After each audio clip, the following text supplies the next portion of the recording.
many respects, you feel chastised individually. You feel like you've been outcast by the left or whatever, like the media representation of the left is. They're not the left. I'm the left. Okay.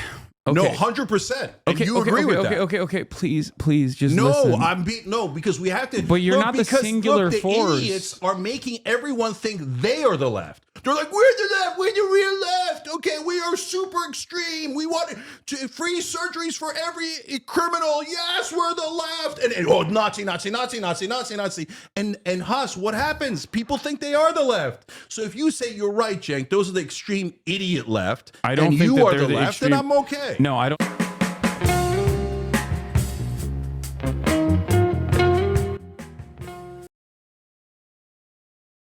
Cenk needs to be stopped. So I think I've been saying his name wrong. I got corrected in my comment section, and it's Cenk, like with a J, which I can totally get behind. Okay. I also wanted to play this part because this part was really funny, and it's just relevant to what we're going to be going over today. Sam said to me, oh, well, he's a low-rent grifter. Sam Cedar's a grifter. One of the best sound bites to come out of 2024. My side. I don't care what the Democratic voters are on, right. Whichever side they're on right now. We've lost the plot. We've completely lost the plot because now the conversation is about like the serfs or majority report, and I think that's a completely and utterly unproductive conversation to have. Your strategy is when grifters on the left attack you, whether it's Rubin, think they're grifters. I think Cedar's a grifter. I disagree. Okay. Oh, by the way, so now all of a sudden you're defending Cedar. When he calls me a grifter, you don't defend. First of all, I've never heard him call you a grifter. He's called me every name in the book. Okay. He's a low-rent grifter. Stop. Sam Cedar's a grifter. I think Cedar's a grifter. Cedar's a grifter. Okay. So today we're just going to be going over kind of the fallout of Cenk's kind of perceived shift towards the right. So he's had a very long shift towards the right. Him and Anna Kasparian, they've been kind of hyping up the crime wave that the Republicans always like talking about.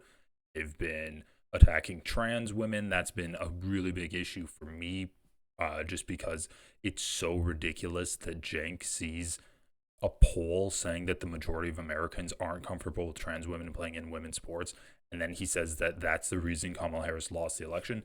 That's extremely concerning to me. And then he went on to Charlie Kirk, and that caused a whole bunch of fallout. So he's been going on to all of these shows to kind of mend some of the bridges. He had this really good conversation / debate with Francesca Fiorentini, which I do want to watch some of the parts of it. So let's see. How should I get this through? Cenk and Brian Tyler Cohen spar over Cenk's mega outreach.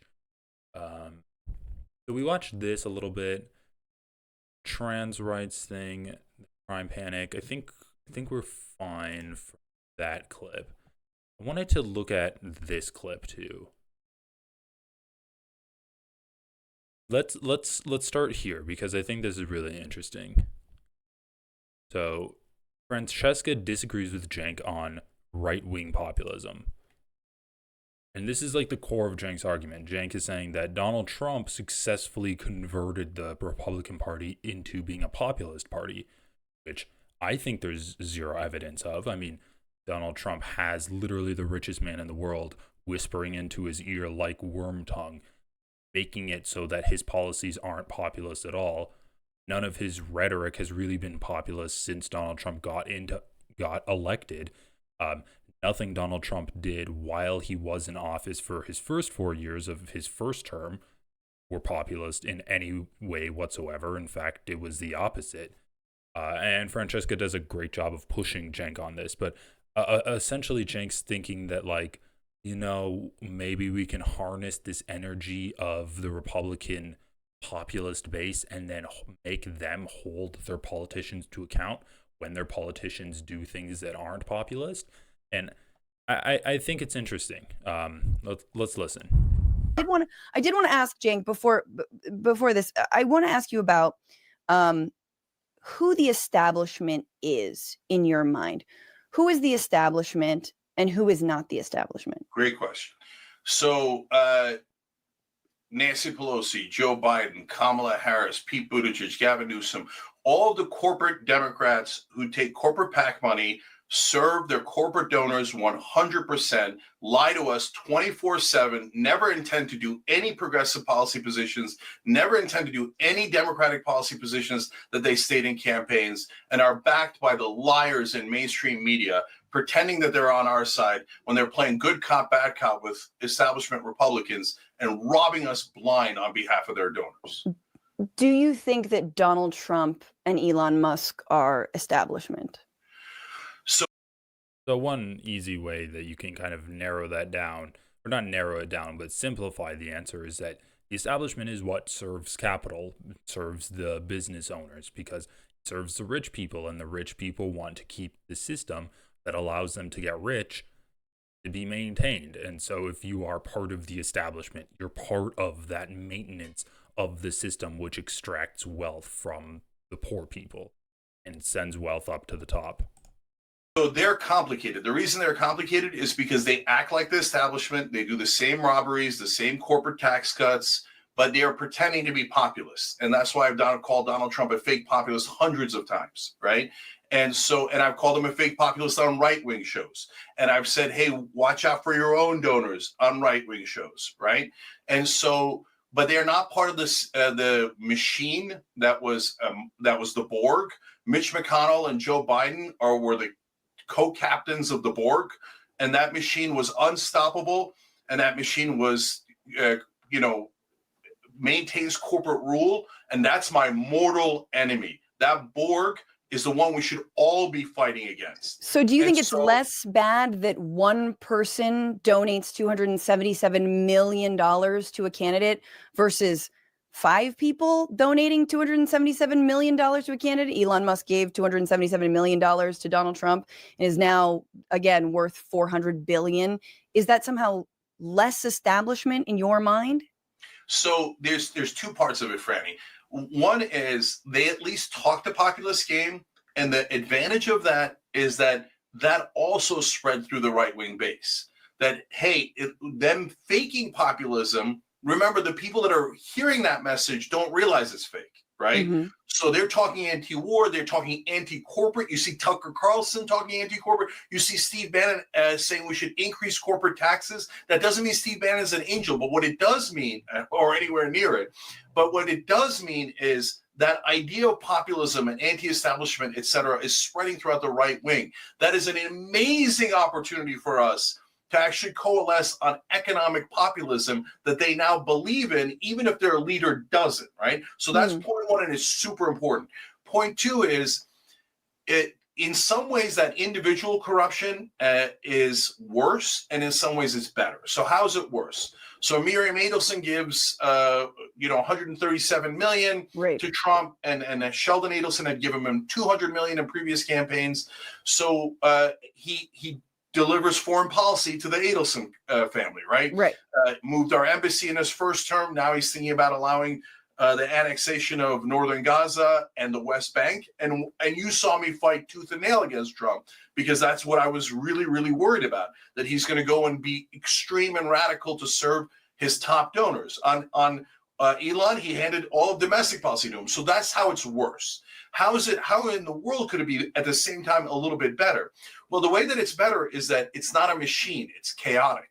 So it's one guy here and another person there, but the other person disagrees with Miriam, and then Trump doesn't quite know what to do, and he listens to the last person in the room, but he also kind of listens to his base. We've got chaos there, and chaos is way better than a machine. A machine is ruthless and just steamrolls you. So I think that's nothing worse than the McConnell-Biden era. Nothing worse.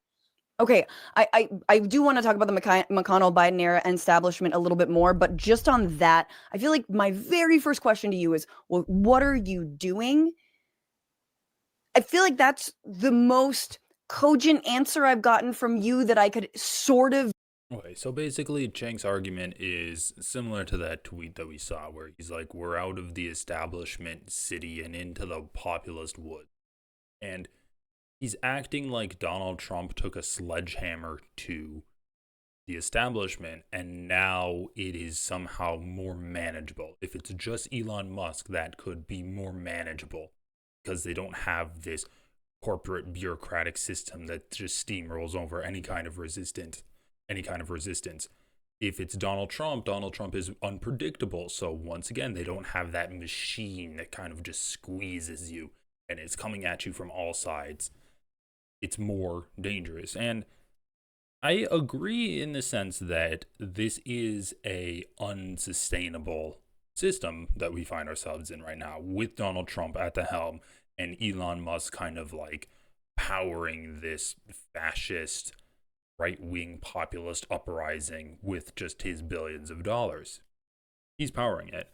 But that doesn't actually mean that things are going to get better for the workers. That just means that the people in power have more of an influence on the policies that this country goes through. And it just so happens that the people in power are pretty much fascist and they are serving capital. And so I think that's what Cenk is really missing right now. Sure, we don't have a machine keeping everything at like a slow and contained pace, which both stops kind of populist uprisings, but it also keeps the corporate bureaucracy at least a little bit bottled. It's not like the corporations are able to do every single thing they want, because you do have some liberal people kind of keeping the corporations in check, and they're like, that's a little bit too far. I'm gonna make it so that you can't pollute the Great Lakes, or you can't undermine aquifers and take out all of the water from people and then charge them for that water. You can't do that. Let's have some regulation on things. So it's like the liberals were basically a moderating force, right? They were a moderating force against the populist like a potential populist uprising, but then they also did serve a purpose of reining in these corporations. And Donald Trump and Elon Musk got rid of that moderating force, which, if they were populist, it would be good, but they're not. And then that's just what Cenk is missing, and he is really kind of going off the deep end. Let's do this now. So I thought this was really interesting. So Francesca asks, who is a right-wing populist? Do you have an example of a right-wing populist? Because just because Donald Trump used populist rhetoric, that doesn't mean he's actually a populist. None of his actions showed that he was a populist. And Cenk gives us an interesting Who answer. is a right-wing populist? Name him. Who's a right-wing populist? On Patrick Bet-David show is definitely a right-wing populist. Dan Holloway on Drinking Bros is definitely a right-wing populist. Podcasters. Dude, Vinny is not a right-wing populist. Doesn't he work for like a pyramid scheme? Or what the hell? Vinny is a right-wing populist. Holy shit, Cenk. Vinny on PBD thinks that the Biden administration blew up the bridge in Baltimore. He does. That's right. Because they're not saints, and they don't agree with us. Who's a right-wing populist in office? Who's a right-wing? Is it Matt Gaetz? Who's your right-wing populist in office? Is it Marjorie Greene? The new right-wing populist is absolutely clear. And see, guys, before I say the name, I know what's going to happen after I say the name. You're going to think of all the bad things he said about social issues, and you're going to think, oh my God, Cenk likes this guy. That's why I now hate Cenk. So I'm telling you, ahead of me telling you the name, no, I do not agree with him on the social and cultural issues, and I will fight him as hard as I possibly can on those. And I don't think that he's right on all the economic issues at all, but he has begun to be populist because he stopped taking corporate PAC money. Josh Hawley in the Senate. That is now a right-wing populist. Tom Massey, a right-wing populist, okay? Those guys, Massey, you could say 1,000 terrible things about him, but he is honest. Everybody knows he's honest. He's honest to a fault, right? When he says some things, I'm like, whoa, that's freaking crazy, right? But are they actual right-wing populists? Yes, they are. And the number one way you could tell if someone's going to be a populist is if they stop taking corporate PAC money. Okay, or if I they accept never that. took- I accept that. I just want to say, lastly, Okay, so this is interesting. So Cenk's metric of if someone is a populist or not is if they take corporate PAC money, or if they don't take corporate PAC money, which is kind of a stupid thing to do. I mean, taking corporate PAC money versus not taking corporate PAC money, sure, you can say that you are trying to not be beholden to any kind of corporate donors, but you can also just use that as a political strategy. It is the exact same thing as campaigning populist. It is a campaign tactic. If you say, I don't take any corporate PAC money, my opponent does, then that could be something that gets voters to actually vote for you, while you might not have their best interest in mind. So let's just take a look at this CNN article and see if what Cenk's talking about is correct at all. Josh Hawley makes a point about corporate money in politics. Would his bill make a difference? So what was his bill? Actually, first let's just take a look at this. So this is Open Secrets. Josh Hawley, senator in Missouri, top industry 2019 to 2024, retired. $5.2 million. So he raised $27 million and he spent $27 million. Wait, how did he raise less money than he spent? I guess it's just the Fighting for Missouri PAC. Contributor, Senate Conservatives Fund, Diamond Pet Foods, Israel APAC, Durham. When was this donated? 2019 to 2024. These were his top contributors. This isn't corporate. This isn't corporate PAC money. Diamond Pet Foods, the Senate Conservatives Fund.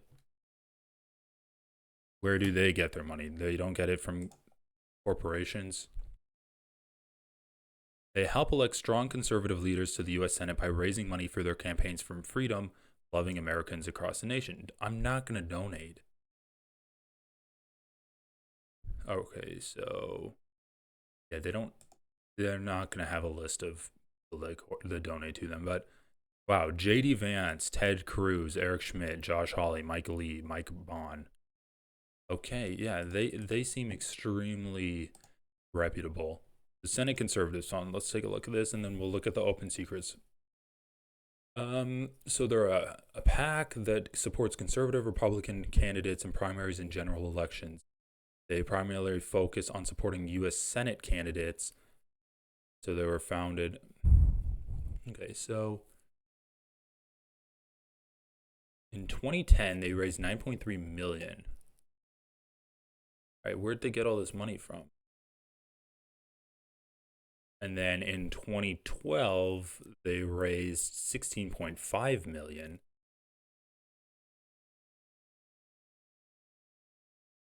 I guess it's not going to... All right, let's take a look at the Open Secrets. It's not going to tell us in this Wikipedia article. I don't know if Open Secrets will tell you where these PACs get their money. Just who gives them the money. The contributions... $852,000, outside spending $6.3 million, 6.39. So organizations themselves cannot contribute to candidates and party committees. Figures on this page include contributions and spending by affiliates. Sources of funds from organization, $350,000. They're the contribute. Is this contributions to the PAC or? Yeah, so I guess this is contributions to the facts. They raised $752,000 from individuals and $350,000 from organizations, whatever that means. Sources funds to candidates. So, okay, so he's getting money from a PAC. He's getting money from Diamond Pet Food, $68,000. He's getting $62,000 from APAC, American Israel Public Affairs. Durham Company. What the heck is Durham? Edward Jones. I feel like I should know what this is. Durham County. Wait. The Durham Company. From Lebanon? Wait, what the heck? Is it Lebanon, North Carolina? Like Lebanon, Missouri? Okay, this must be it because this is Missouri. So it's an energy company. It's an energy corporation. Why did Cenk say that he doesn't have any corporate donations just because he introduced a bill about corporate money. All right, let's see what his bill is talking about.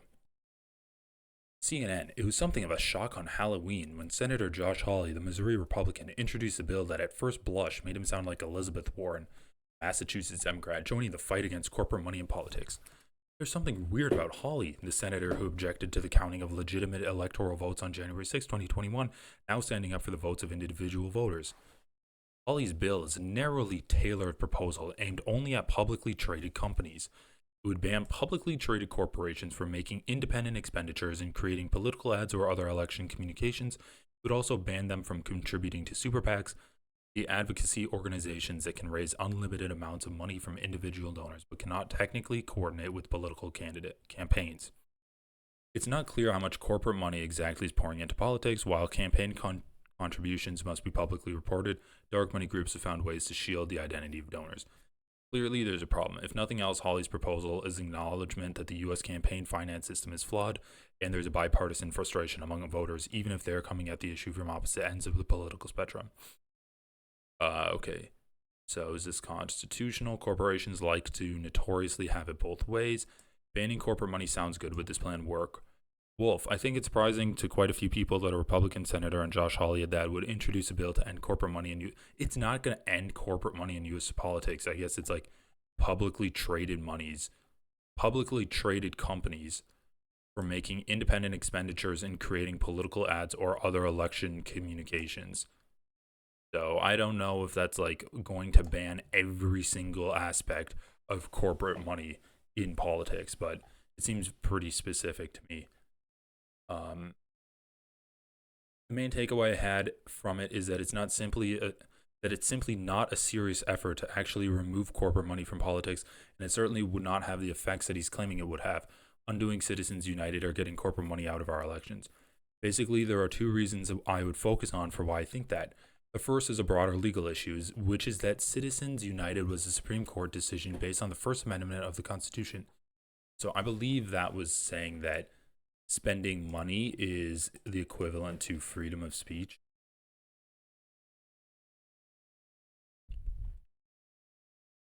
The court held 5-4 that the freedom of speech clause of the First Amendment prohibits the government from restricting independent expenditures for political campaigns by corporations, including for profits, nonprofit organizations, labor unions. So basically, they said that you can spend money on politics because that falls underneath your freedom of speech, which is crazy. So any legislation that challenged the decision on its face would not survive a single day in court. And Josh Hawley is a lawyer, a former clerk to Chief Justice John Roberts. He surely knows that, I would assume. The idea of implementing by a congressional piece of legislation a corporate spending ban in our elections would fly right in the face of what that Supreme Court said corporations have a right to do under the First Amendment. Jesus Christ. So it was literally like a direct confrontation to the Citizens United decision, and it had no legs at all. And then when Cenk says that he's against corporate money, he's a Cenk says the only reason Senator Josh Hawley is a populist is because he's against corporate money.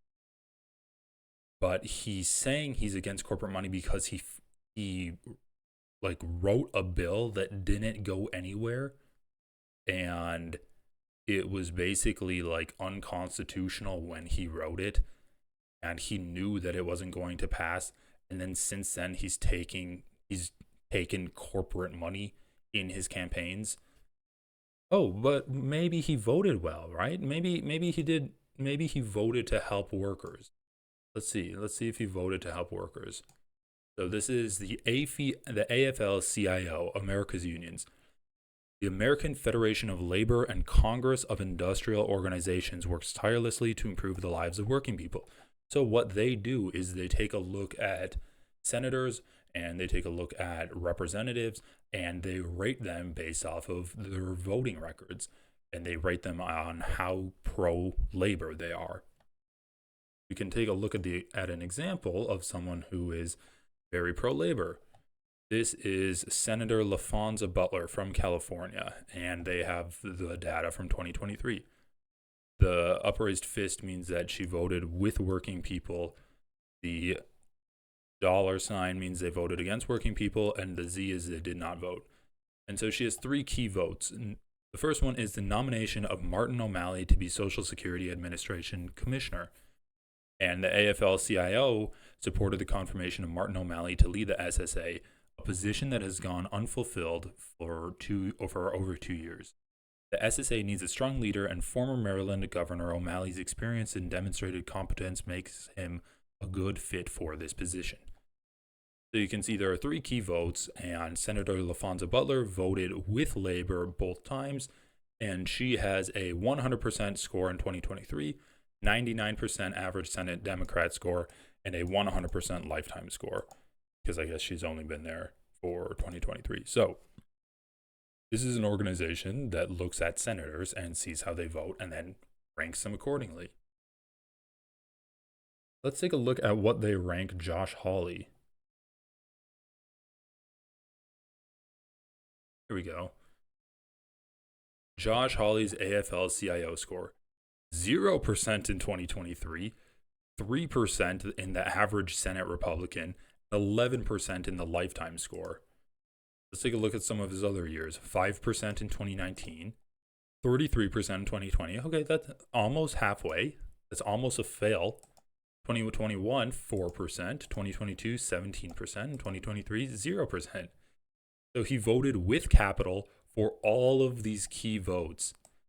The nomination of Nancy Abudu to the U.S. Court of Appeals for the 11th Circuit, voted against her. Congressional Review Act resolution to block the Department of Education rule relating to waivers and modifications of federal student loans. This resolution aimed to overturn President Biden's student debt relief program, addressing the long-standing student debt crisis that hinders economic security for millions, reversing the bipartisan payment pause, and forcing repayment would disproportionately affect those earning less than $75,000 annually, as they constitute 90% of the beneficiaries. The relief has allowed these individuals to begin saving for homes and emergencies. He voted against that. Nomination of Cassie Pitts to the U.S. District Court for the Northern District of California, voted against it. Nomination of Gwen A. Wilcox, voted against it. So, yeah, super pro-labor, right, guys? Super pro-labor. Then,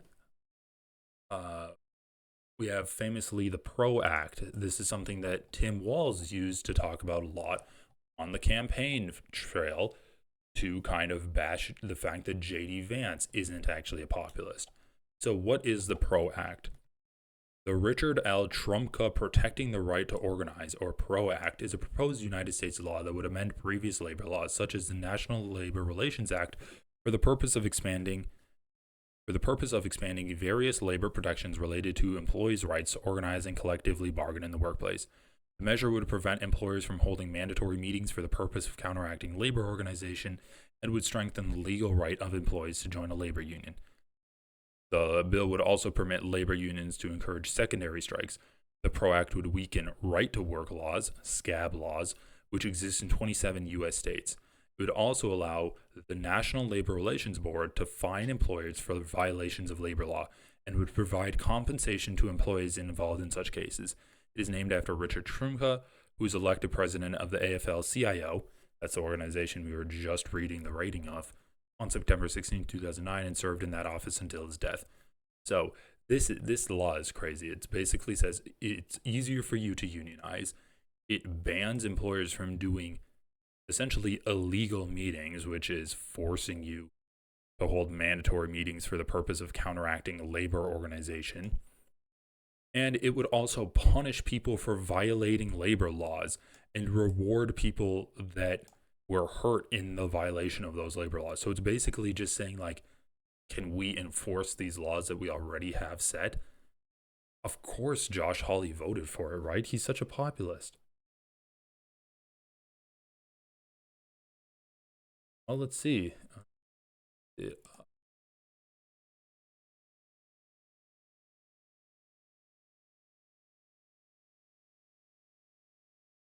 Yeah, so of course he voted for it. Well, Senator Hawley is wrong. The PRO Act isn't a pretty good piece of legislation. Oh, wait, so he said it's a pretty good piece of legislation, right? He must have voted for it. With Republicans like Senator Josh Hawley, who needs pro-big labor Democrats? Love this Missouri Republican writing this article. A Bloomberg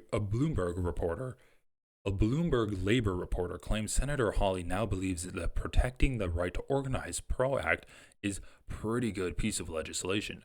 The Missouri senator won't be co-sponsoring the bill just yet. What? Why not? He said it's a pretty good piece of legislation, but hopes a hypothetical alternative GOP labor bill from him could get support from former President Trump should he win re-election. Oh, okay. Hawley noted that it's unlikely that the bill could become law given almost unanimous Republican opposition. He said he's instead working on a different labor law reform bill that could get 60 votes in the Senate, and hopes former President Donald Trump would back the legislation if he's elected in November. It's a priority of mine, Hawley said. I would hope that you would consider supporting some labor legislation, and I'd like to write it, and I'd like to get the support for him and see if we can actually get the ball moving and get something done. Hawley is one of the leaders of the populist wing of the Republican Party and has taken pro-labor stances that are often at odds with the rest of the party. He's introduced a $15 minimum wage bill, voted for sick time off for railroad workers, sponsored legislation to crack down on child labor violations, and endorsed striking union auto workers last year. These positions have drawn praise from Teamsters President Sean O'Brien, who name-checked Hawley during his speech at the Republican National Convention last month. But the PRO Act is far from garnering a consensus on Capitol Hill. Wow. So, yeah, Josh Hawley didn't vote for the PRO Act.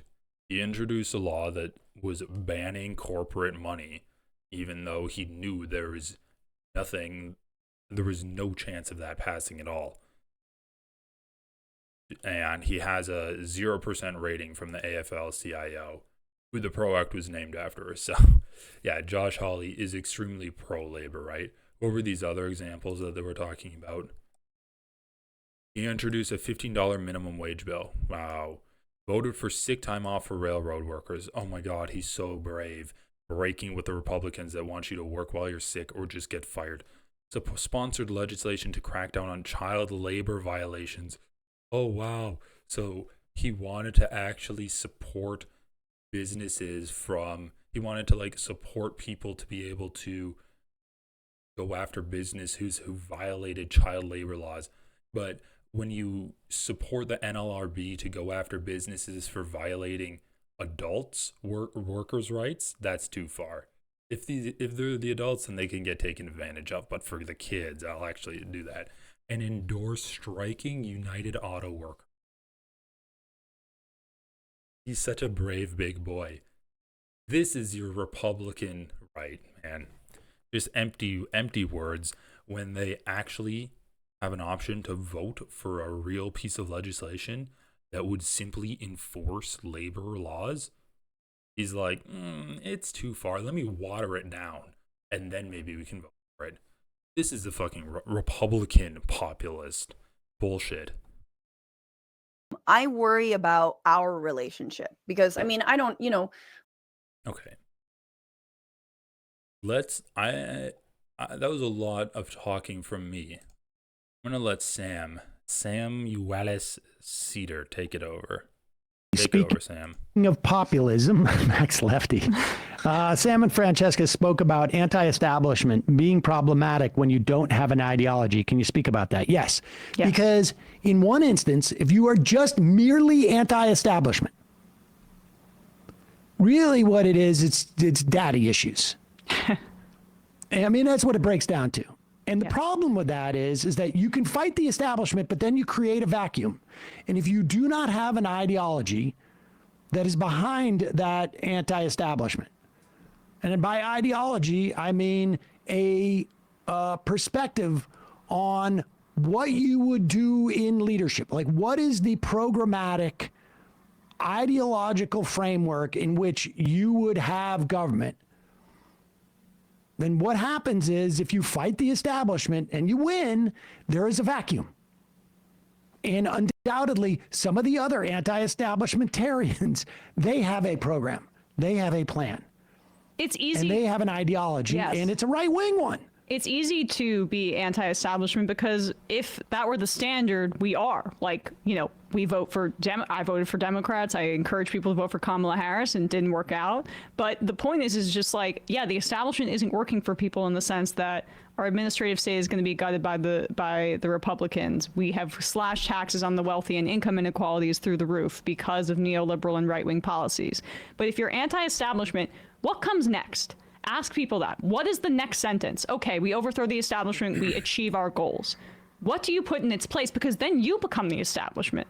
Once you overthrow the establishment, you are the establishment. Look, then what is the future that you're building? Because for the left, it should be focused on decommodifying the essentials of life, housing, food, healthcare, etc., making sure that we aren't slaughtering people abroad in genocides in Palestine and all that kind of stuff, making sure, bringing our resources home to our communities. That's our vision.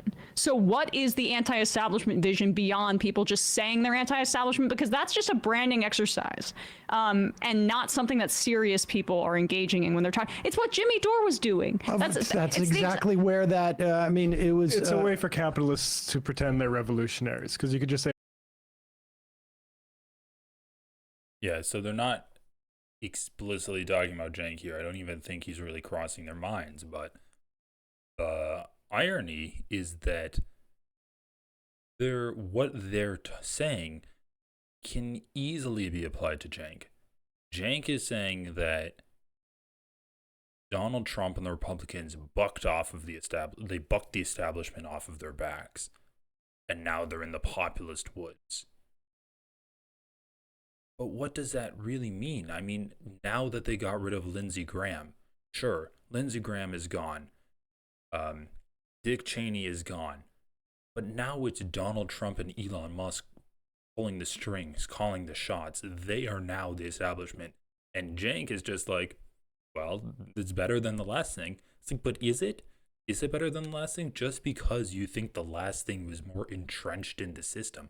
Just because you think the Lindsey Grahams and the Dick Cheneys of the world were more entrenched in the system and they were more predictable, that doesn't necessarily mean that Donald Trump and Elon Musk are better for the country.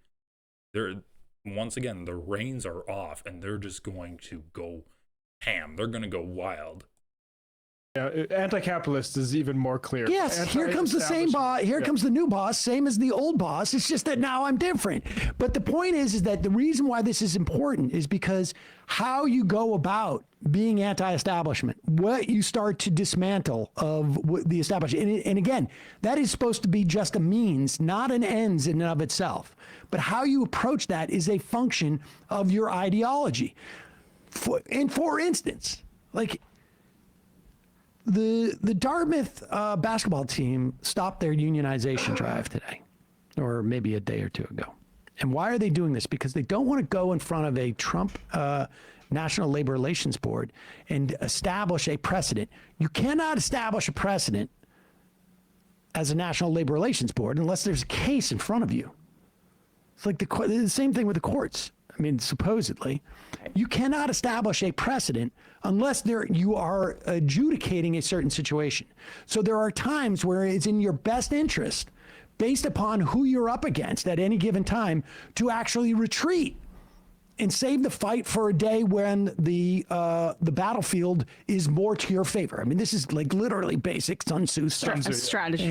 And I was not expecting the art of war from Sam Cedar.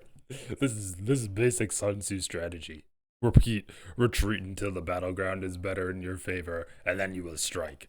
Right now, the Republicans have the high ground, but maybe the tides of war will be shifting one day. And so all of these things are important. The idea, and this is obviously like a general philosophy, but the last time it came up was during Dore, when we were talking about his tack to the right. Because when you're untethered from any type of like genuine ideological project and all you're doing is railing against and howling at the moon, you get led astray, particularly if you don't seem to have any like sort of like a rudder. Why would it be so bad if Peter Thiel got on there? What's the difference? Exactly. I mean, that's anti-corruption, right? And this is kind of an extension of that I remember Michael saying this, and I'm butchering it a bit, but this was like changed my perspective on it. Specifically how Dore treated the Lula story, right? Where, that's corruption on its face. Locking up Lula. I want a Lava Jato t-shirt. Yeah, right.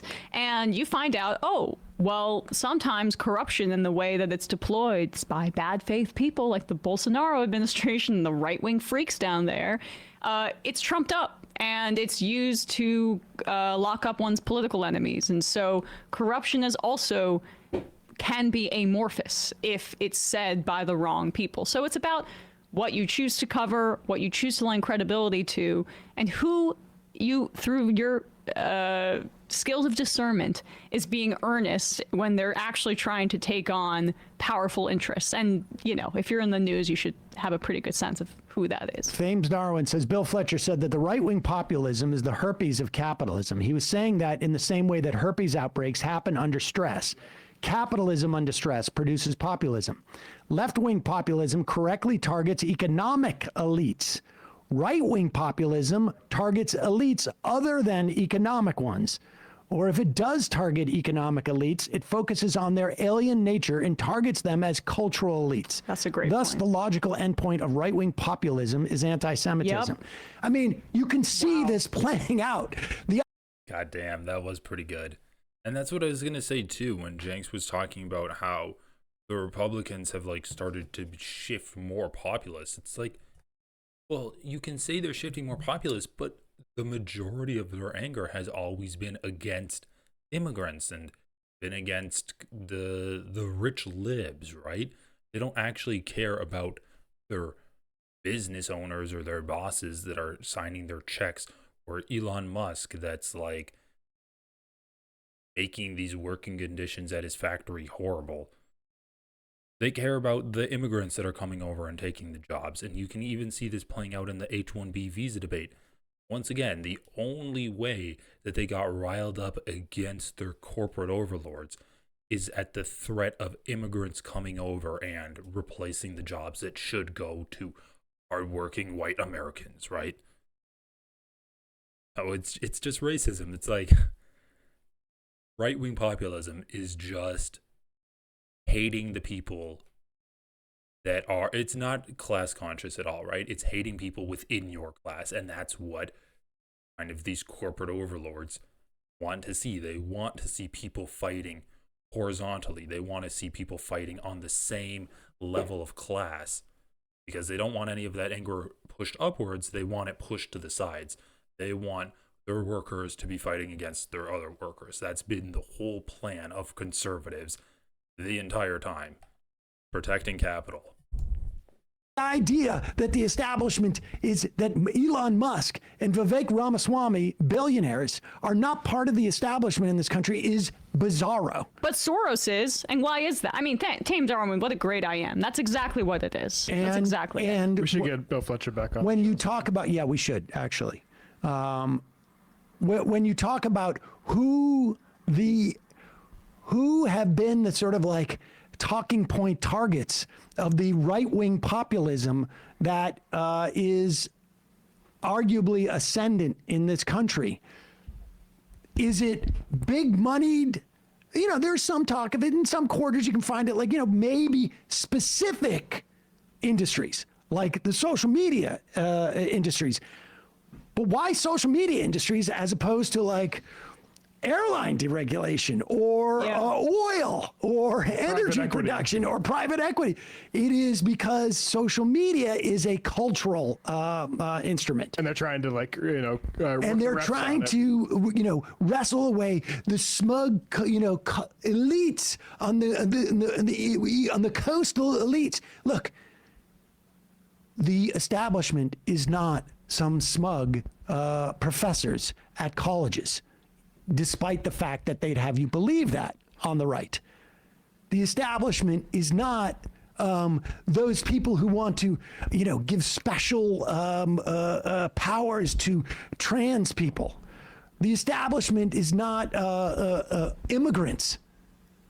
The establishment is a class of people It's not just individuals who run certain committees in Congress. The establishment is a class of people who have aligned interests that are basically, we're going to hoard the money. And if you're in the club, and you can get into the club, not easily, but we have an initiation process. Lottery. Yeah, you can get into the club, but once you get into the club, the rules of the club are, we keep the club exclusive. That way we keep the value of our money and we can hoard the money. That's what it is. There's not like... The other thing that I want to say is like corporations and billionaires, like multimillionaires, are extremely class conscious. Their class consciousness can be accurately described as the establishment.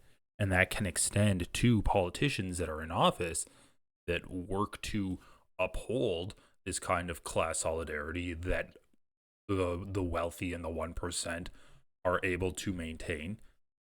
You can expand that to people even like Josh Hawley, who say that they are for the working class, they are for the worker. They'll even go so far as to endorse auto workers. They'll even go so far as to introduce bills that says that corporations can't donate. But at the end of the day, whenever they need Josh Hawley to vote on a bill that is actually important and actually matters, he'll always vote to maintain that kind of class solidarity among the upper class. So that is what the establishment is. And all that I'm trying, like the reason I'm bringing that up is because when Cenk talks about how Mitch McConnell and Dick Cheney are no longer in power, the establishment has been overthrown by the Republicans. What he's failing to realize is that and the reason that he's saying it's good is because this kind of corporate bureaucratic machine that maintains capitalism and it maintains the ruling class, that has been sledgehammered by Donald Trump and Elon Musk. And they've taken a sledgehammer to it and it's no longer functioning. So now we're in the populist woods. That's what he said in his tweet. What he doesn't realize, and maybe he does realize this and he's just grifting, but it's like rich people are like fucking an oil droplet in water. They're going to self-correct to kind of maintain their stability. You drop oil into water, it forms like these little bubbles, right? It's like hydrophobic. The ruling class is always going to have this innate sense of class consciousness, and they're always going to self-orient to try to maintain their position of power over the rest of the country. It doesn't matter if the government is running smoothly or not. What matters is that they have their money and they're working with other corporations. And so, sure, we are losing this kind of liberal hold, this liberal veneer of corporations not being as bad, right? Because you had the liberals kind of moderating them, and they were keeping the corporations down. They were not making the corporations as bad. And then they were talking to the workers and being like, well, see, they're not that bad, right? Your life's not that bad. We give you some good things. And now we're losing this liberal veneer, pretty much kind of throwing the workers down like under the bus and allowing corporations to, well, we'll see what happens, but I don't think it's going to be good. Like when we're neutering the NLRB, that's just really giving corporations carte blanche to do whatever they want to their workers and treat them as badly as they really want to. And that's just something that Cenk doesn't understand. It's not that we need this. It's not that corporations need this liberal bureaucracy. It's that kind of the fucking workers need the liberal bureaucracy to rein in the corporations. That's something that worries me, that Cenk doesn't really, that he doesn't recognize. You ask what the establishment is. The establishment is that. It is a class of people. It is not 5 individuals. It is not people who run a political party. They can be the establishment of that party. They can be the ones that have the power within the context of that party. But in terms of like our society, It is an economic class that is hoarding the money, that is socializing the costs and privatizing the profits. And they do so at the detriment necessarily of a huge swath of the public.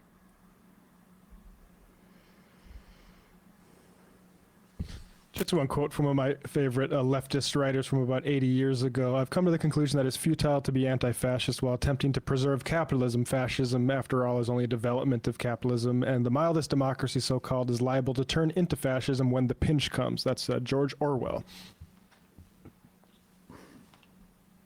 I mean, that's why Trump changes his position on H-1B visas, is because he's a tool of the money. And if he could still like sort of hoard the money, if he didn't need Elon Musk's billions of dollars to discipline his own party and anybody else, he'd be fine to say to, Stephen Miller, like, you go ahead. If Tech was loyal to the Democrats, he probably would be more interested in doing that this time around. Exactly. But yeah, I mean, we could go into tech on another day, but they've reached the point in their growth of their companies where all they have are Republicans because they're not producing anything that's tangible. It's just like selling data and spyware and trying to increase shareholder value. Hey, folks, don't forget to hit the like every other corporation, right? Trying to increase. Okay. Let's check out what this Francesca video is all about. Cenk came on my show and we obviously had a big debate and we talked about right-wing populism and left-wing populism. And there was a moment where I, asked, I was like, well, who is a right-wing populist? Like, who do you like in office? He said Vinny from PBD, and I was like, Vinny eats paint chips, and he didn't disagree.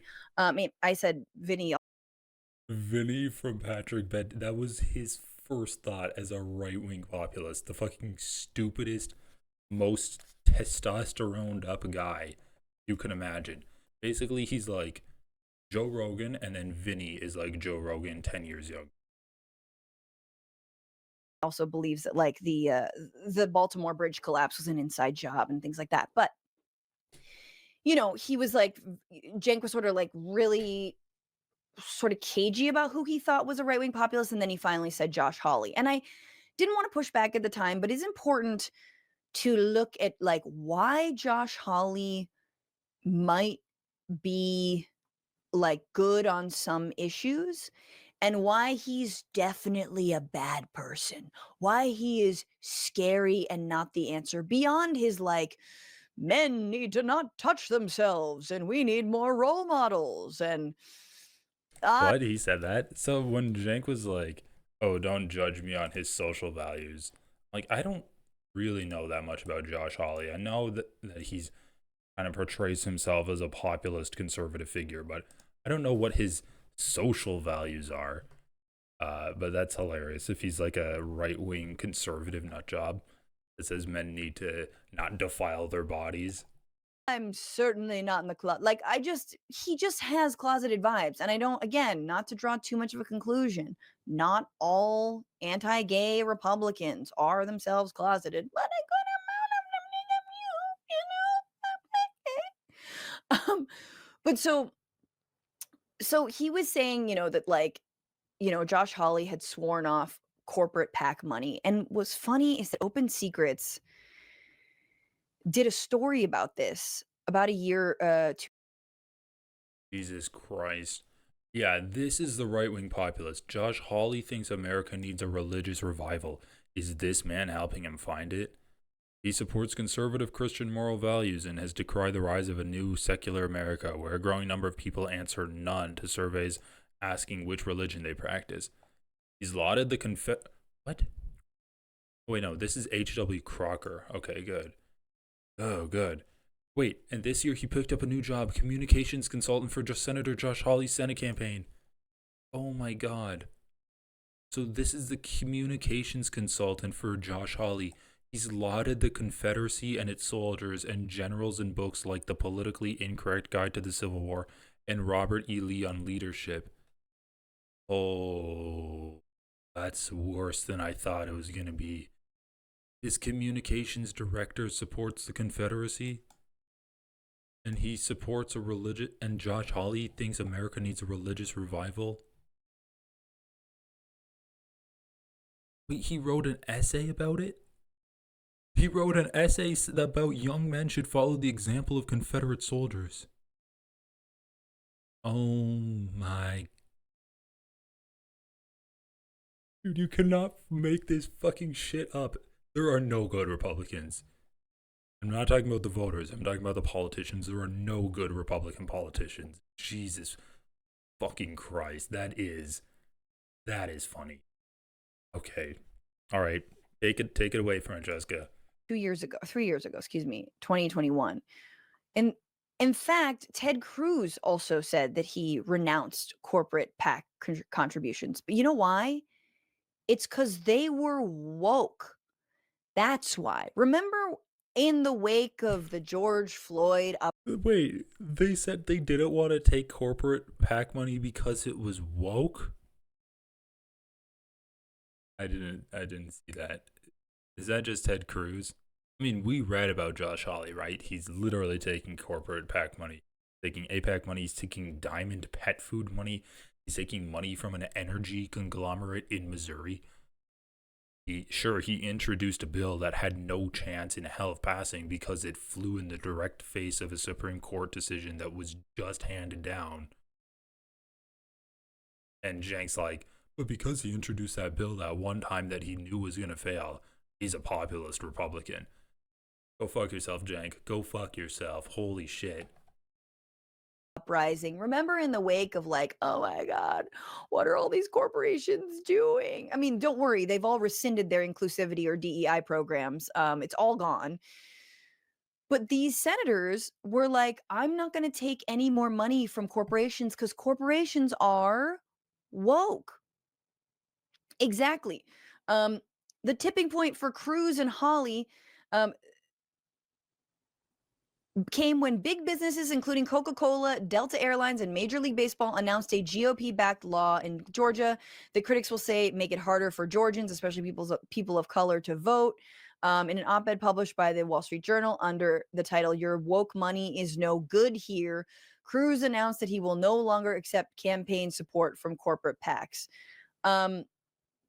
So let me get this straight. Coca-Cola, it's not even anything George Floyd related. Coca-Cola, Delta, and MLB were like, hey, don't pass, laws. Okay, well, we know Ted Cruz. Okay, let's skip to the Josh Hawley parts. Meow. It's them using this. So Ted Cruz, like, starting today, I'll no longer accept money from any corporate PAC. I urge my GOP colleagues to do the same.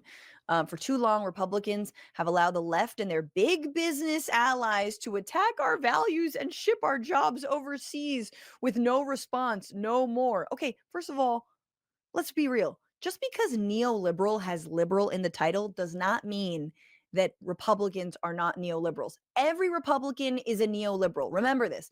Every Republican is a neoliberal. In fact, do you remember the Obama years? Some of you may not. The one issue that Republicans backed Obama on, in his last year in office was the TPP, the Trans-Pacific Partnership, which was a free. Let's just put this into perspective.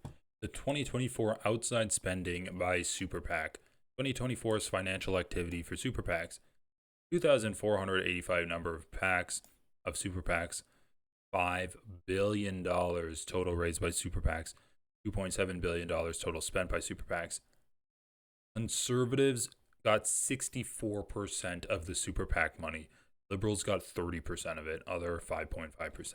So, yes, conservatives are more than double getting money from Super PACs than liberals are. They're getting money at more than a 2-to-1 rate. Trade agreement. So miss me and you with the GOP being like, we're against free trade. No, they've been for free trade. And I understand Hawley's trying to change his tune and whatnot, but it's such bullshit to say that they are like anti-corporatists. No, they give tax breaks to the corporations. And at this point, we are in a moment of just which industry head is going to lead, right? It's not, again, the class war's been won. They've won. The rich have won. The 1% have won.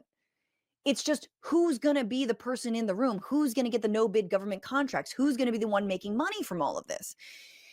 So it sounds like he's saying they ship our jobs to China. That's okay. Yes, but there's also fuck tons of xenophobia in there, right? Like, that's what they want you to think. Mock middle America's way of life. What does that even mean? Corporations are middle America. You're mad at Coca-Cola because you don't think they're middle America. You're mad at Coors or what is it, Budweiser, because they're not middle America because they gave money to a massive influencer who happened to be trans. You're mad? Corporations are supposedly middle America, right? Try to control our speech and run our again. What are you talking? They definitely run our lives, but they're not saying I'm going to stand up for unions. No, it's all because they think they're woke. That's the angle here. Meanwhile, Josh Hawley's like paid some lip service, and this was back in 2023 during the UAW strike. He joined the strike actually on the picket line. So again, he's doing the right things. But Prem Takur back in September of 2023 showed that Hawley received campaign donations from General Motors and Ford. It's all fucking performative, and you could argue that it's performative for Biden as well. But like, Biden actually put some bark behind the bite. You know what I'm saying? Biden actually wasn't just performative when it came to labor rights. You know, the NLRB, perfect example. The FTC, which has everything to do with corporate control, another perfect example.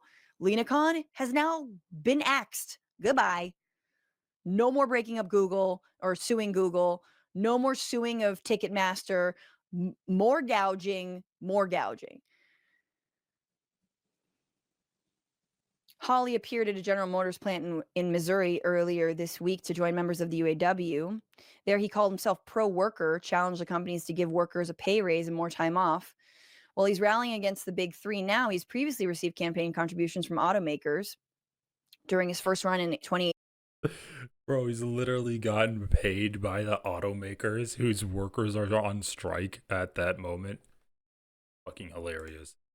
Through 2020, he received $8,500 from GM's PAC.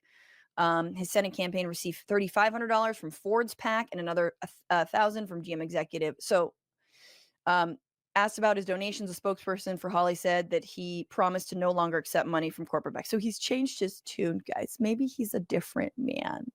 Let's keep digging into Josh Hawley. Maybe he's a different man on all this.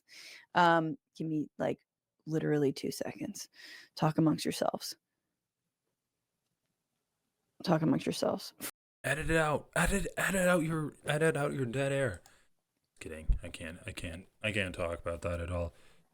God damn. Here we go. Okay. Oh, shit. So go on a rant. has he been bought? Has he been bought by corporations? Maybe not. Maybe he's sworn off that corporate campaign finance. But Open Secrets does keep a tally. Okay, so I went through this. Let's see if I analyzed it correctly. And they look, and let's see what kind of bedfellows we've got for his Fighting for Missouri PAC.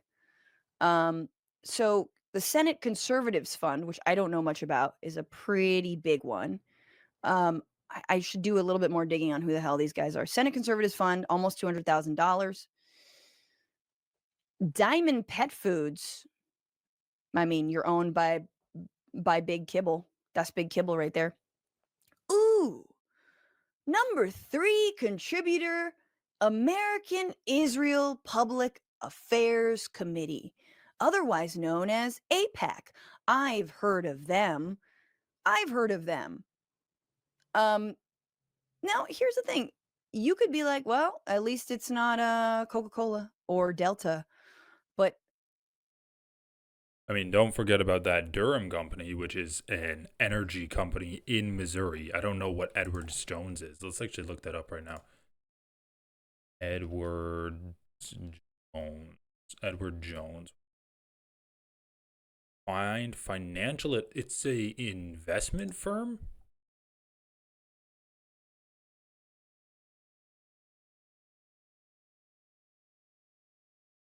It's an investment company. Wow. So, Edward Jones. Why Edward? About us, our history. Oh, wait. Why Edward Jones? Corporate citizen. What's their corporate citizenship?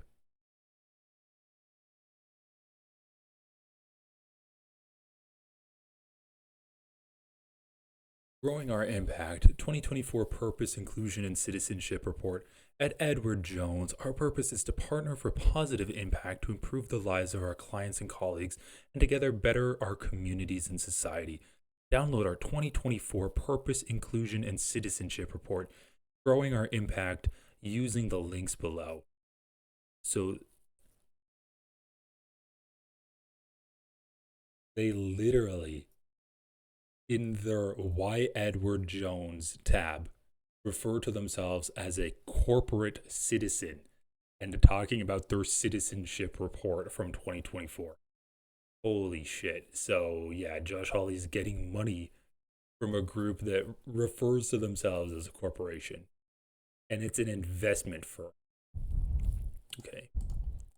Well, at least it's not Coca-Cola or Delta, but APAC, one of the top recipients of APAC money, although I'm not saying he's the top, but like someone who's like one of their main contributors is APAC, not really going to be a good ally. So again, I'm not saying that I'm not saying that people's fake populism can't be wielded to actually get stuff done. I agree that it can get done. And in fact, I think Bernie Sanders introduced some legislation today, or he says he's going to introduce legislation to cap like credit card fees. And I think Josh Hawley's joining him on that. That's good. But also Bernie Sanders is in office. Bernie Sanders has the ability to make change. You know, our job in the media is to change narratives, and it's definitely to win these discussions and these fights. And Josh Hawley, meanwhile, and again, that's all like just like economic stuff. But then he's just penning psychotic op-eds. This is from last September. The Christian nationalism we need. Like, yeah, that guy's fucking insane. And it doesn't even matter, as I said before, like this stuff doesn't matter. Cenk's one piece of evidence that he used to say that he was a populist is that he doesn't accept corporate PAC money. And then you look up his donations and it's all corporations. It's fucking insane. Do you know what I'm saying? You know, like this is like the crazy stuff. That he's openly embracing Christian nationalism. So some of it's kind of interesting. He's basically kind of trying to mix his Christian nationalism with like an anti-corporate message. But I don't know. I don't know if this is the person I want to like work with. Do you know what I'm saying? I don't know if this is the person that I want to platform. I sure as shit don't think this is the person who's going to help protect people I care about, right? Women's rights, abortion rights, people who, this is not a cultural issue. This is a physical health issue for trans people, women, trans people. All right. Check out Francesco Fiorentini's channel. I'm sure you've seen it before. Let's get into the Brian Tyler Cohen and Cenk Uygur conversation. Great. I knew you guys were for real in fighting against the establishment when I started going on right-wing shows and I would say something negative about Mitch McConnell. And when I did that in the past, what I would get back is, oh, no, Mitch McConnell's great. Pelosi's terrible, but Mitch McConnell's great. Let's do that here. What do you guys think of Mitch McConnell? All right. Yes, I love that. So look, for my left-wing friends that are watching out there, they just booed Mitch McConnell. That's a great thing, okay? And let's do one more. What do you guys think about Dick Cheney? My left-wing friends out there, we have been waiting for the right-wing populists to boo Mitch McConnell and Dick Cheney our whole lives. Take the win. Take the win. I'm joined now by founder of TYT and host of The Young Turks, Cenk Uygur. Cenk, thank you so much for joining. That was a clip of you at an unlikely event this past weekend, AmFest. Yeah, the only reason I'm playing this video is so I can better this drawing. Sponsored by Turning Point USA, so not exactly a liberal bastion there. But I wanted to talk about this event in particular because you've taken a lot of heat for going in the first place, and I want to push back against that right off the bat, because I do think if this election has shown us anything, is that Democrats do have to be willing to go into spaces that are more hostile to Democrats. Inherently, if we're going to look at expanding our coalition, expanding our tent, we have to go outside of that tent to be able to do that. So I disagree with people who think that you shouldn't be going there. I think we should be going into the most dangerous territory that we could. That's the only way that we're going to be able to really send our message the farthest. But I do take issue with one thing there. You said in that clip, I knew you guys were for real about fighting the establishment, and you give a bunch of a list of reasons, but you said it to a room full of people who voted for a billionaire in Donald Trump and who was funded by the literal richest guy in the world, in Elon Musk. So I understand and appreciate your argument that Kamala Harris and the Democrats are to establishment. That's a drum that you've beaten for years now, but isn't it insane to think that this Republican Party, this MAGA Republican Party, is the answer? Like there are more billionaires in Trump's cabinet than the buffet line at Davos. Yeah. So let's take both of those real quick. So number one, I'm going to talk to folks. There's a talking point that we have on the left that we don't realize is absurd, but it is totally absurd. They say, well, if you go talk to them, it legitimizes them. You know what legitimizes them? Winning the election. Right. I mean, that ship has sailed, right? Like when people say don't go on Fox, as if millions of as if we're the reason that Fox is suddenly going to be legitimized because on a network that millions of people watch on a daily basis. Of course. And so and they even won the popular vote. But the fact that they won the popular vote is very relevant because we have to win those voters back. And you can't win those voters back if you're not talking to them. So that's point one. Now, on in terms of the establishment, this one is a complicated and really interesting topic. So both sides claim that the other side is bad and their donors suck, but our donors are great. And I mean, right off the bat, okay, if you're talking, dude, okay, no, right off the bat, no. Leftists don't like corporate donors, period. Republicans will say our donors are good, their donors are bad, their donors sponsor like Dylan Mulvaney, or their donors do DEI stuff, or they sell like they have a gay pride section at Target, so their donors are bad. That's what Republicans do. I've never heard a single Democrat say that the donors that donate to me are good and the donors that donate to the Republicans are bad, because it's usually the same donors that donate to both candidates. So I've never heard a Democrat say that a single time. The only kind of political bloc that can be accurately described by what Cenk just said is the Republican voter base, but he's saying both sides, which is just not true. So I just have to nip that in bud. That's not true. And he's probably going to be talking about leftists, right? We'll see. Just because he kind of hates them, but then again, he is the left. So why should I be saying that? Always find that conversation intensely absurd, right? So if you say to me the donors on both sides are bad, meaning like not that they're bad people, but that it's bad that this system allows for those kind of donations, which then obviously influence both sides, I say absolutely, 100%. So, but that means you've got to be honest about your own side. So you, as you pointed out, I've been saying this for about 20 years now. And so that's why I'm in the Bernie Sanders wing. And I think when Kamala Harris was bragging about how she had 90 corporate CEOs on her side, that was a terrible strategy.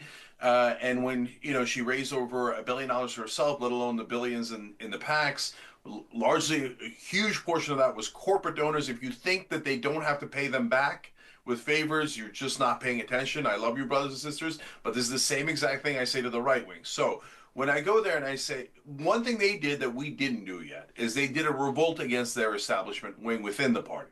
So they, basically kicked out Mitch McConnell from power, etc. We have not done likewise. We have not kicked out the Nancy Pelosi's and the Joe Bidens. And so when you Okay, and this is where that distinction that Sam Cedar made is important. You can talk about the party establishment, which is basically the people that have the most seniority in the party, the people that basically other party members will look to kind of get a direction of where that party is going. It's the people that steer the ship. It's not that they are literally sitting in a back shadowy room and they're pulling all of the strings. They have simply the most power in a group of people that are trying to affect change in the country. So Nancy Pelosi, Barack Obama, Chuck Schumer, these people that have basically seniority have worked their way to the top, and now people look to them to guidance. They look to them for guidance. That is different than the establishment that Sam Cedar is talking about, in the sense that the establishment of the country, which is basically the capital owning class. There is a difference between the party establishment and the establishment in general. And so yes, if you kick out your party establishment, that just means that your party now has new rulers. That doesn't necessitate a difference in politics. That doesn't necessitate a different direction that the party's going in. It just means that you have new people in charge of the party. go to do that, there's massive pushback. Okay, no way, those are our leaders, and the other side is so evil. We have to take the money, we have to bow our heads to these leaders, and we have to let them serve the donors. No, I don't agree, right? But now when you So just one more thing, sure, the Democratic Party establishment was very pro Biden, and they did not want Bernie Sanders to get into office, so they stabbed him in the back twice. They got Hillary Clinton to be elected. They got Joe Biden to be the nominee.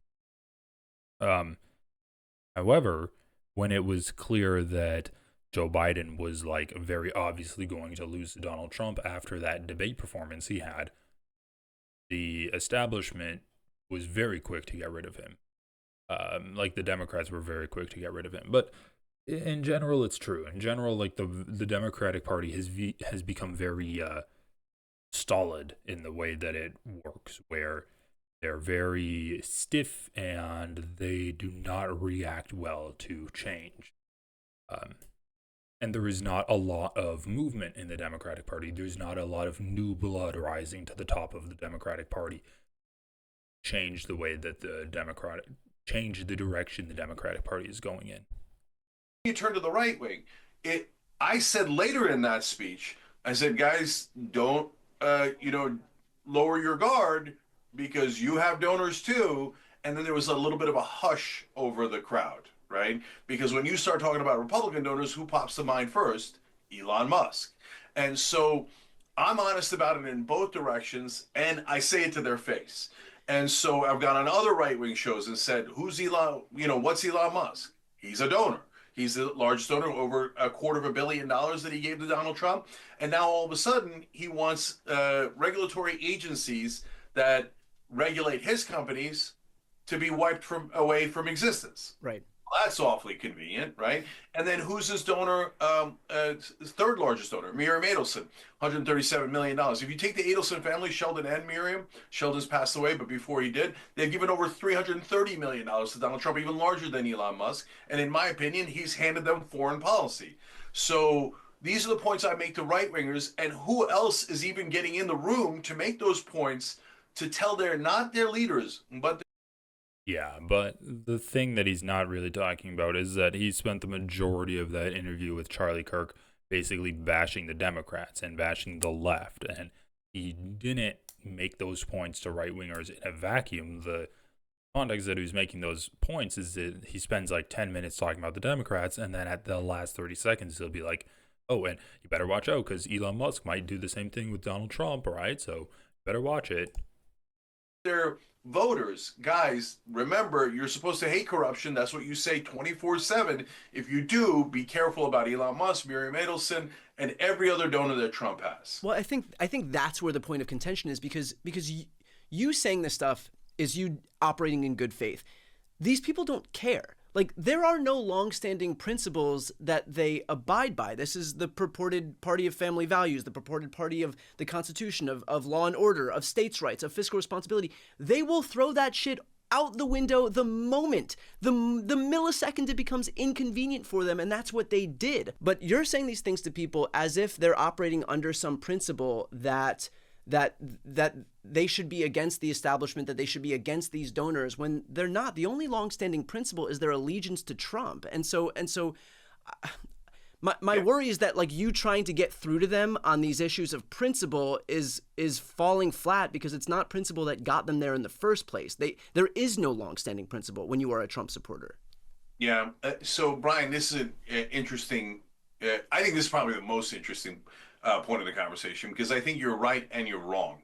So the right part is what you're laying out the history of, and that is correct. That's what I've said, that's what you've said, and we've been accurate about that, right? So did Donald Trump do anything actually populist in his first term? No. He even forgot about the wall until 6 months were left, and I got to run on the wall, right. So I'll pretend to build like 3 feet of it, right? And all he did was giant corporate tax cuts, which is literally the least populist thing you could do. Right. And I say that all the time, again, on right-wing shows.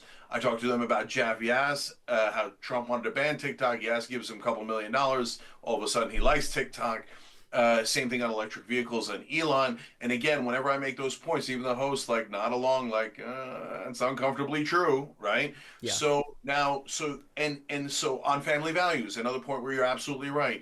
Enormous hypocrisy, like record-breaking hypocrisy for my entire life. Family values for you, but not for me. But I'll vote for the guy with the porn star mistress, et cetera, right? So we're all clear on that, and there's nothing wrong with anything we've ever said on that. We've been 100% right. Okay, now where's the part where I think you're wrong? And this is the part where people, I think I'm a little ahead of people, and people think I'm being naive. So what I'm sensing, Brian, is from their audiences, and I'm not just sensing it like through intuition. They're literally doing polls while I'm on their shows. We're doing interactions, calls. When I went to AmFest, talked to literally hundreds of guys who are MAGA, as they came up to talk to me, etc. And this is not the same base as Trump 2016. So that doesn't mean that they're angels. It doesn't mean that everyone on that side all of a sudden changed their mind. Will you find the immovable part of the Trump base as we had before? Absolutely, right? Will you still find some evangelical Christians? Yes, but they have greatly dwindled, both in size and power. So that family values stuff went out the door, partly because they were hypocrites, but partly because the evangelical Christians aren't in charge anymore of MAGA.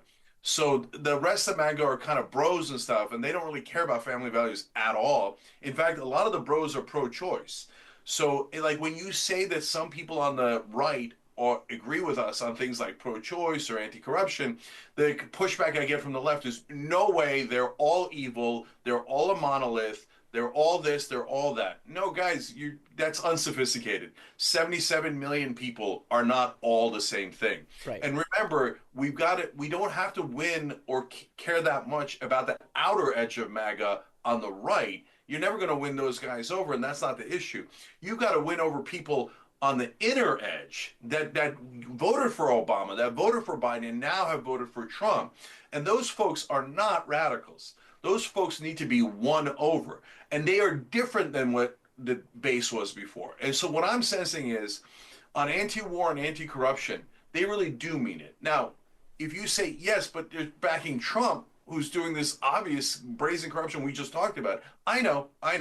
So what I'm doing is giving them an opportunity to remember that they're supposed to be anti-corruption, and that, hey, when Trump does favors for the donors, I'm the only one pointing out to them that that's hypocritical, right? Because remember, they're not watching mainstream media. They're not watching our shows, right? So, and their right-wing media hosts are not overly incentivized to point out Trump's hypocrisy. Totally. Yeah. So, for example, on anti-war, they're definitely anti-war. Definitely. They're not even hypocritical about it. And so if you don't believe me, I love you. It's okay. I get it. We've all been burned hundreds of times, right? But if it turns out I'm right, what I'm hoping people go, oh yeah, Cenk told us this. I remember yelling at him about it, but it turns out, holy cow, they are anti-war, right? On anti-corruption, I think that the instincts of some portion of their base are correct, but we've got to show them without like ripping their face off that maybe Trump is also corrupt. I think the part. The issue is, these people don't even give a fuck about policy at all. I mean, so many people voted for Trump just off of vibes. They heard him talking about immigration. They heard him talking about, I'm going to lower prices. And they're like, oh, lower prices? That's cool. Kamala Harris is talking about how if you start a business in a minority majority area, then she'll give you like a $25,000 tax cut. Some shit like that. At the end of the day, Cenk can go to all of these conservative talk shows that he wants, but that's not what's going to win elections. What is going to win elections is messaging, and not from Cenk saying, oh look, Donald Trump said that he's anti-corruption, but he's very corrupt, so shouldn't you guys be like holding him accountable? That's not what's going to get people to be like, I internalize that message about corruption. That's what I care about. I'm a single issue voter on corruption. Donald Trump said he was fighting corruption, but he is corrupt. But I'm going to go vote for the Democrats. That's not that doesn't motivate people. It's just all about the messaging from the candidates themselves. And you can do a good job like promoting that kind of stuff, but pointing out the hypocrisy of Donald Trump because of his corruption is not really going to work. People forgot about Donald Trump trying to steal a fucking election. They're not going to care that Donald Trump said, oh yeah, I'm populist, but then he supported H-1B visas 3 years down the line. I think that's the wrong type of messaging Cenk should be going with. Once again, I've said it before, I'll say it again, pointing out hypocrisy is the lowest form of political discourse. That, and you touched on this, is the cognitive dissonance between these people purporting to say that they are for one thing and yet constantly reaffirming their support for Donald Trump, who stands in stark opposition to the very thing that they purport to be against. And so I guess my question for you is, what's your red line to the point where you finally recognize whether or not the people who you were talking to at Turning Point USA's AmFest, for example, are not actually operating in good faith, and whether there is, again, to my earlier question, no actual longstanding principle, it's other than fealty to the God King, right? Like I guess that's what I'm trying to figure out here, because thus far there has been no indication that even though they say they're for anti-corruption, Donald Trump's the most corrupt guy to ever sit in the Oval Office, even though they say that they're, for the list goes on and on, right? It's the list that we have spoken about earlier. But when will you stop giving certain people at this event, for example, the benefit of the doubt in terms of their actions not matching up to their rhetoric? Yeah. So I think some things are clear, right? So for example, we're not going to win on a whole heap of issues, right? So like if I try to convince them that the crypto bros are going in the wrong direction, right, I'm going to get massive blowback, and I'm never going to win on that. Correct. Okay. So that's going to take 4 years and probably us getting robbed to the tune of a couple of $1 trillion before they realize that mistake. Okay. So I'm super realistic about all of these different things. I think that on corruption, they're never going to want to admit in the beginning that Trump is doing favors for their donors. Although, again, I see right-wing hosts and people in their audience going, I understand what you're saying about Jeff Yaz and TikTok. I understand what you're saying about electric vehicles and Elon. So that's the beginning, right? It's not the end. So then my best guess is the anti-war stuff is where the rubber hits the road. So he put in, and Brian, once again, they're not anti-war. The same people that say we should stop supporting Ukraine are rabidly pro-Israel. They're not anti-war. It's just the messaging. If the Republicans tell them that it's bad we're in Ukraine, then they're going to be against it. If the Republicans tell them that it's good we support Israel, then they're going to support Israel.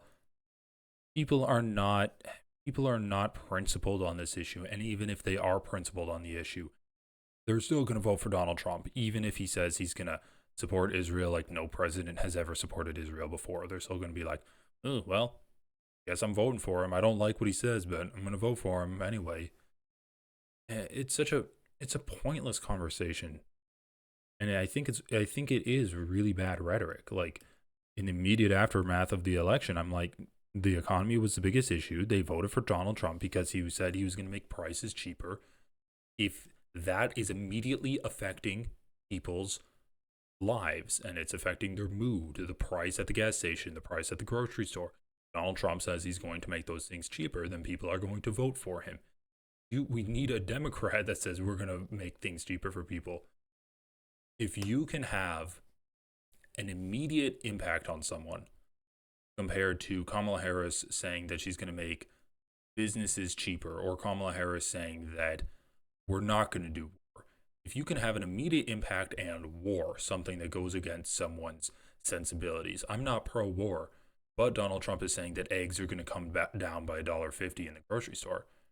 You're going to get elected. They're going to vote for Donald Trump. They're going to take that immediate impact, that thing that changes their lives immediately and noticeably, compared to something a little bit unsavourable that they can just ignore. People can just ignore the fact people can just ignore climate change up until a point, of course. So the Democrats need to stop doing all of these vagaries, talking about how, oh yeah, like down the line, maybe you can get a $25,000 loan when you buy a house. That doesn't affect people now. People need actual aid now. Parts of your audience, parts of the left-wing hosts, etc., might not love this, but my sense is that the rubber's probably going to hit the road on Israel. And so here's why. Because Trump put in Marco Rubio, Elise Stefanik, Mike Huckabee, and Mike Walls as Team Miriam. That's his, Right. The four people that he's handing foreign policy to. Miriam Adelson is a supporter of the hard right wing in Israel.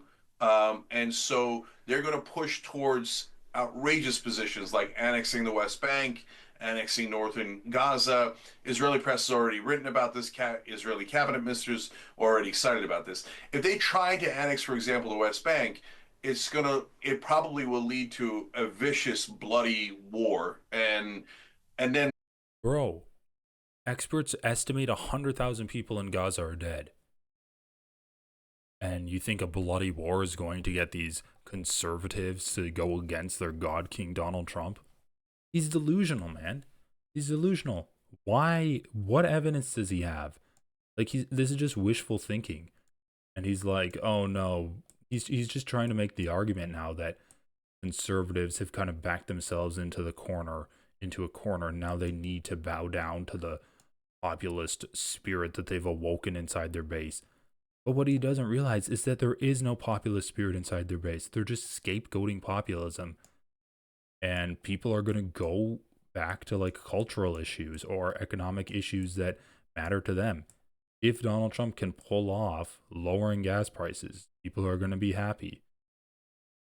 And at the end of the day, it's not like we're going to have an uprising. We're stuck with 4 years of Donald Trump.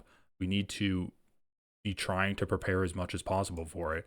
And trying to prepare as much as possible is not saying, oh, well, like the Republicans did some good things, right?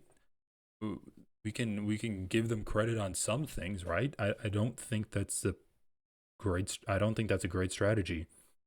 And even Cenk is saying that, yeah, things are going to get much worse. So he's acknowledging that Donald Trump is going to be pro-war. He's going to be pro-war. He's going to be anti-worker. And yet people are going to like wake up, and then he's going to stop because his base is getting mad. He doesn't give a fuck about his base. He doesn't need to get reelected anymore. He already got elected twice. That's it. So it's like he knows the base isn't going to have any kind of effect on Donald Trump once Donald Trump is in office. And maybe he'll make that argument because he says Donald Trump likes to be popular. You know what Donald Trump likes more than being popular? He likes money. So he knows that the base isn't going to have an effect on Donald Trump in office. It's not like riling up the base and turning them against Donald Trump is going to get Donald Trump less elected. So like, why are you even sidling up to Donald Trump and the Republicans in the first place? What you should be doing is just bashing them as much as possible. Why even give them the benefit of the doubt at first? That's what I don't understand with his strategy. But I don't know the context of it. They might just slaughter the Palestinians again. And I'm not naive enough to think that MAGA is going to be like, oh my God, we're losing precious Palestinian and Muslim lives, right? No, but I think at some point they're going to say, look, guys, this is an America first. Why are we paying for another war of Israel? Why are we paying for another war of Israel? Donald Trump got elected by saying he was going to support Israel more than Joe Biden and Kamala Harris were. He literally got elected by basically ignoring the America First strategy that he was saying. So why would you think now they're going to change? Right? Yeah. So, and if they don't, though, and then they go, hey, you know what? I mean, now let's do an extreme example. If Trump helps Israel start a war with Iran and says we have to finance it. He said Israel should bomb Iran's nuclear plants. That's an extreme example. I feel like we're 1 month away from it happening. And they don't rebel, then I was totally wrong. And I think I understand completely, and that's and these are good examples, and it's good to have this sense of like where it could go in the future, and I think that's a realistic example as well.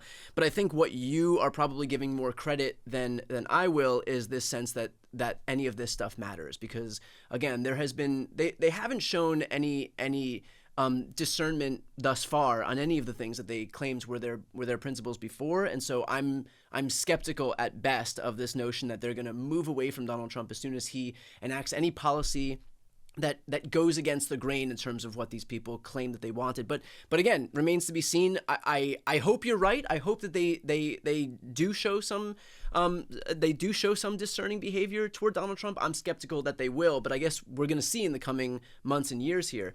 I want to pivot over to the state of the media right now. Now, you have been, you and the team over at TYT have been critical of the left. Certainly more critical of the left than the right is of the Republican Party, which, that's your prerogative. You're certainly more critical of the Democratic Party than I am. I think that I can learn more from you in terms of bolstering independent media bona fides by virtue of doing that more. And I also think that there's a time and a place to do it. But, we are in a media environment right now where we often see that left-wing media kind of bolsters its progressive bona fides by criticizing the left. Right-wing media bolsters its conservative bona fides also by criticizing the left. And so given that massive disparity, especially in light of how it presented itself ahead of this election, where so many people are consuming independent media right now, and that informs so much of their political affiliation, and if it feels like the left is getting hit or the Democrats are getting hit from both sides, it really isn't that surprising then that the Democrats would turn in such a poor performance in this election. Again, if people are really gaining their knowledge from what they see on indie media, does that inform a little bit of how you're going to operate moving forward in this kind of new media environment with so many people kind of sprinting away from legacy media and coming toward independent media? Brian, your lib is showing, Brian. My response to that would be, yeah, well, if the Democrats wanted to win, they could have actually taken the advice of the progressives criticizing them. Because of course the progressives wanted to win, but they're still going to criticize the Democrats and criticize their poor strategy. Like, maybe if the Democrats actually took some of the advice of the progressive political pundits yelling at them 24/7, they would have gotten more voters. But as it stands now, every single progressive show said to vote for Democrats, except for like some guys like the D Platform podcast and maybe the Vanguard. But who cares? They're like pretty small. Pretty much every single progressive show said vote Democrat because it's way better than the alternative of Donald Trump. and the Democrats still lost. So maybe they could have picked up some voters if they actually campaigned well. Let's check out Cenk's answer to this, and then I think I'm gonna call it, just because this is a long video. But this was a fun segment. Yeah, and seeing how the asymmetry in that media ecosystem manifested itself in this election to the benefit of Republicans. Yeah, so I disagree with one of the assumptions that you layered in there that's so important. I'll get to that in a second. So there's two parts of this conversation. Number one, we do a news show, so we're just going to be honest, period. So Right. if the Democrats are doing something wrong, we're going to say it. We don't care when, we don't care where, we don't care if people go, no, that's not good marketing for the Democratic Party. That's not my business. That's not my job. My job is to be honest. So same with the Republicans. Oh, no, don't hurt Donald Trump's feelings. No, I'm going to hurt his feelings. I don't care. That's not my job, is to protect Kamala Harris or Donald Trump's feelings or their political career or either party. We're just going to do an honest news show. Young Turks Live, 6 o'clock Eastern. Check it out every day and you'll be amazed. Okay, so, and it's funny that that's like a unique thing in American media. Okay, now let's go to the core of what you're asking, though, in terms of strategy on the left and on the Democratic side. And I asked this. I asked this question that you're going to get into because, you know, obviously you're a progressive and you want to see progressivism win out in the United States, as do I.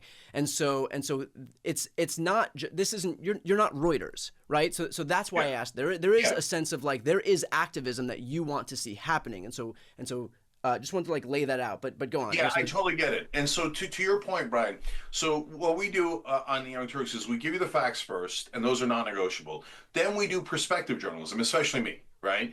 And so that's where I get into strategy and what's the best way for progressives and populists to win, et cetera, et cetera. So let's address that part of it now.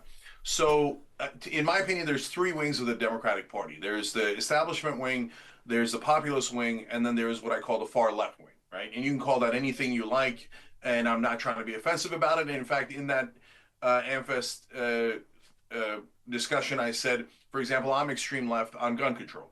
I know that my positions would not win in America.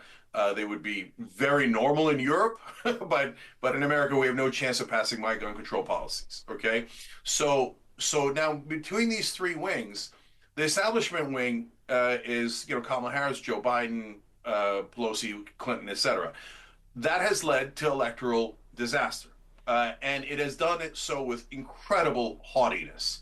They told us, no, Hillary Clinton is definitely going to win, and this riff-raff Bernie Sanders, nobody wants populism. Well, they were 100% wrong. 100% wrong. So, by the way, Bernie Sanders had a 12-point lead on Election Day in 2016. Obviously, the campaign would have changed that, but I'd much rather start with have a 12-point lead than lose as Hillary Clinton did. But Joe Biden barely won with 43,000 votes in 3 swing states in 2020, even though Trump was awful and he could barely beat him. And then obviously Kamala Harris not only lost every swing state, but the popular vote. So guys, you've got to face reality. Like there's what the world you want and the world as it actually exists. And the world as it actually exists despises this establishment. The right wing does, the left wing does, the middle does, the independents do. So if you keep going, well, look, we've got a new and improved corporate robot, Pete Buttigieg. He's going to go out there and he's going to be in a flannel jacket and he's going to have a populist script. It's never going to work.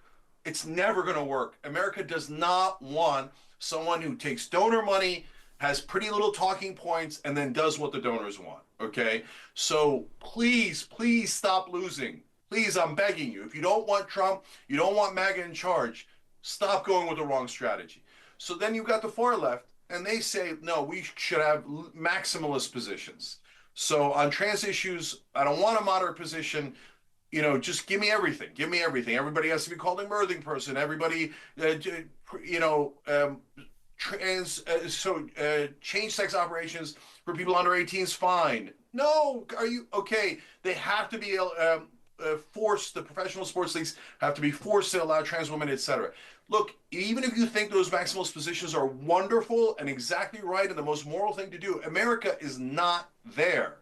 You have to win over America so that you can win elections with that strategy. Right now, if you go with my gun control policy or maximalist positions on crime, trans issues, etc., you're going to lose.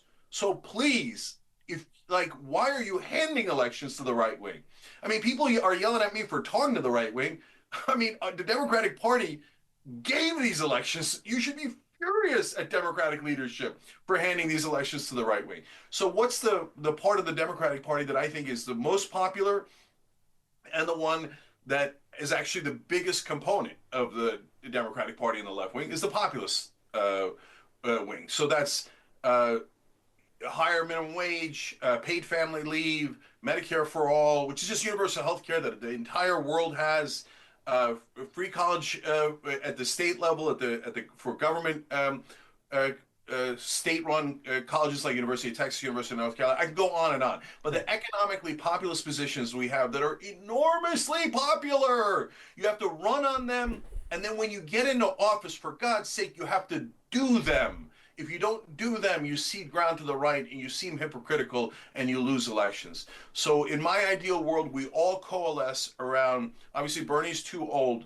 so someone along those lines, and that person wins the primary. And I promise to you that if that person wins the primary, we're going to just absolutely clean the Republicans' clock in the 2028 general election. Okay, so we can leave it there. Just a few comments about that. He's so good at criticizing the Democratic kind of liberal wing of the party, the liberal wing of the Democratic Party. So good at criticizing them. He made a very compelling case at talking about how popular Bernie Sanders was, and then describing the loss that Hillary Clinton, Kamala Harris had to Donald Trump, the very close election that Joe Biden had with Donald Trump. That was great stuff, talking about how much more populist rhetoric is. And it's just so disappointing that he is incapable of criticizing Republicans to Republican audiences the same way that he's so willing and able to criticize the liberal wing of the Democratic Party. And like we also, it's also extremely disappointing that he's criticizing, as he puts it, Max left group about trans issues. And it's crazy to me that he makes that distinction purely because of trans issues. Think about it. He says that he's maximally left on gun control. But he says he's a populist. He doesn't make a distinction between max left and populism. So if you're maximally left on gun control, but there's another group which is the max left, and then when you bring them up, you criticize trans issues, in your mind, you've made this distinction between yourself and other people that are on the left, that you're anti-trans and they're not anti-trans. That's the only difference between you and, I guess, Sam Cedar and Emma Vigeland and like Kyle Kalinske in the Vanguard, where they don't fucking hate trans people. And Cenk's like, no, let me just, to borrow an aphorism from Cenk, he's like, no, you should hate trans people. You should not support them on the election. This is a losing strategy. It's a loser if you do that. It's really disappointing that he has this much smoke for trans people, and he's like, at least the leftists that support trans people. And he is so willing to criticize Democrats, and he does it so good, except when he's talking about leftist people, instead of standing in solidarity with them, he talks about how you shouldn't be supporting trans people. And when he's talking to Republicans, he's talking about how good it is that they got rid of their establishment, even though the people that he says is populist are pretty much anti-populist. Like, they are basically populist mouthpieces used by corporations to maintain the corporate control over our lives, like Josh Hawley, like Tom Massey, like Donald Trump. And Cenk is unable to see that. So, I mean, his show, like Cenk, he's a great speaker. He speaks with a lot of fire. He's very knowledgeable. But honestly, the only things that I want to hear him talk about anymore are kind of criticisms of this liberal wing of the Democratic Party, because I just do not enjoy hearing him talk about anything else. And the issue with that is, as I said, he's great at criticizing the Democratic Party, but when you go on to these conservative shows and all you do is criticize the Democratic Party, you're not changing any of these conservative audience members' minds. You're just reinforcing the idea in their heads that they voted correctly. If they have a guy come on and he's like, yeah, I'm a Democrat, I even tried to run in Democratic primaries, and the Democrats suck, they're horrible. Like, this is why they're so bad, X, Y, and Z. They're just atrocious, and they hate this country. They're only serving capital. You have no smoke for Donald Trump. You have no smoke for Elon Musk, other than saying, better watch out, because Elon Musk and Donald Trump might do the same thing. Well, that's an endorsement of their candidate right there. That's an endorsement of their candidate. You can spend all day on your show criticizing the Democrats as much as you want, because at the end of the day, all of your audience members are going to vote for the Democrats anyway, and maybe you can use your leverage there to try to change Democratic policy. But when you go on conservative talk shows like Patrick Bet-David, like Charlie Kirk, when Anna Kasparian goes on like Glenn Beck, and you spend all day trashing the left and you trash the Democratic establishment members, and you don't have any criticism for conservatives, or the criticism you do have for conservatives is saying that, guys, we should support trans people, right? And they're like, boo. Or you say, well, I mean, Donald Trump and Elon Musk, they might go against your wishes sometimes, so keep an eye on them. Like, okay, whatever. Like, I don't care. They're owning you. They're owning the libs. All you're doing is reaffirming their worldviews, and it is not effective rhetoric. And honestly, you should shut the fuck up. Anyway, thanks for watching this video. This was a fun one to do. Cenk, he is a compelling figure either way, but he has really tanked a lot of he's tanked a lot of the good that he's built up for himself over the years. So anyway, thanks for watching. Please like, comment, subscribe, do all of that fun stuff, and I'll catch you later. Peace.